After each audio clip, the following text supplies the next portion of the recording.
For decades, chicken has been branded the healthy poster child of animal protein, lean, affordable, and lower in saturated fat than red meats. It's been a staple in weight loss plans, muscle-building diets, and even in government dietary recommendations like the United States Dietary Guidelines for Americans. But a new study is forcing us to reevaluate that trust. The findings suggest that eating chicken daily, specifically over 300 grams per week, could be associated with a statistically significant increase in mortality, particularly from gastrointestinal cancers. It challenges the very narrative that chicken is a safer alternative to beef or pork. And while the data are not yet definitive, the implications are serious enough that it's time to rethink just how healthy this safe meat really is. The assumption that chicken is harmless rests on its relatively low saturated fat content and versatility. But this oversimplified view ignores how poultry is raised, processed, and consumed in the modern world.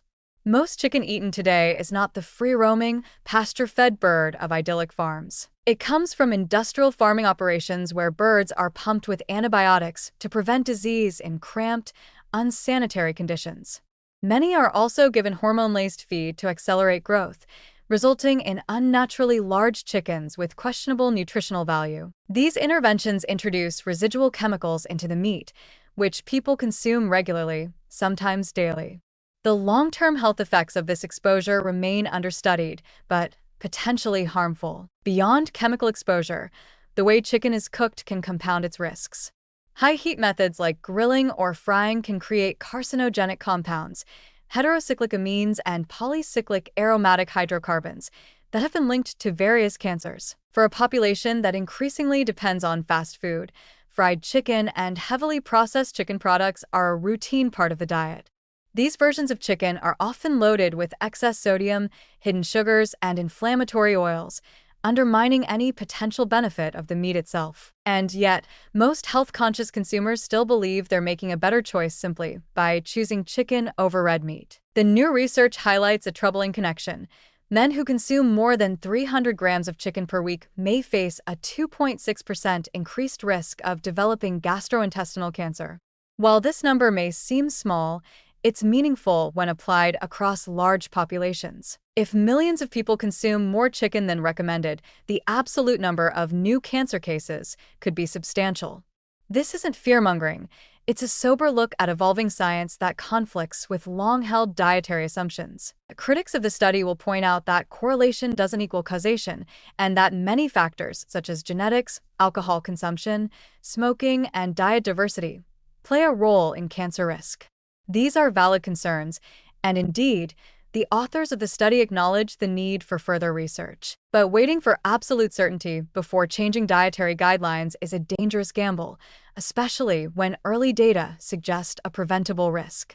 After all, the same skepticism was once applied to processed red meat until the World Health Organization eventually classified it as a Group 1 carcinogen based on mounting evidence. It's also worth questioning the broader health halo around poultry.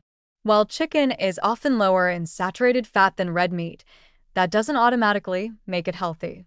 Health is not just the absence of fat, it's the presence of whole, unprocessed, nutrient-dense foods that promote resilience and longevity. Excessive reliance on one animal protein, particularly one linked with antibiotic resistance, industrial contamination, and now potential cancer risk, is not a recipe for long-term wellness. This is particularly concerning when one considers how many people eat chicken as their primary source of protein, day in and day out, sometimes multiple times a day. On the other hand, defenders of chicken point to its role in various well-regarded diets, including the Mediterranean and DASH diets, both of which have shown protective effects against cardiovascular disease and metabolic syndrome. These diets, however, promote poultry in moderation and emphasize a wide variety of whole foods, vegetables, legumes, fruits, whole grains, and healthy fats. The issue isn't that chicken is inherently toxic, it's that people treat it as a nutritional free pass, consumed in excess, without understanding the full picture. Then there's the issue of socioeconomic accessibility. For many households, chicken is more affordable and culturally acceptable than plant-based proteins or seafood.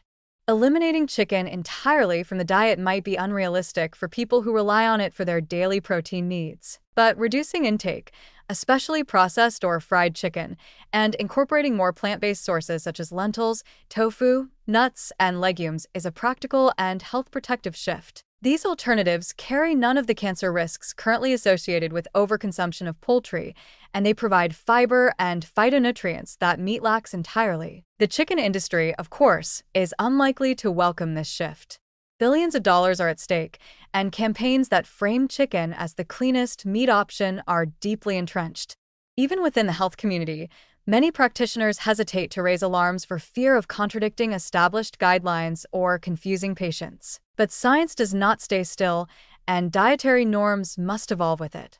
Ignoring emerging risks for the sake of consistency is not only intellectually dishonest, it could be deadly. The bottom line is simple: eating chicken in moderation, from reliable and ideally organic sources, may not pose a significant health threat for everyone. But treating chicken as a safe, daily staple without understanding its potential downsides is a mistake. When new research suggests that even white meat can carry serious health consequences, it's time to listen. Not panic, not overreact, but listen. The illusion of chicken as a flawless protein choice has been cracked. Whether we keep eating it blindly or reevaluate its place in our diet is now up to us.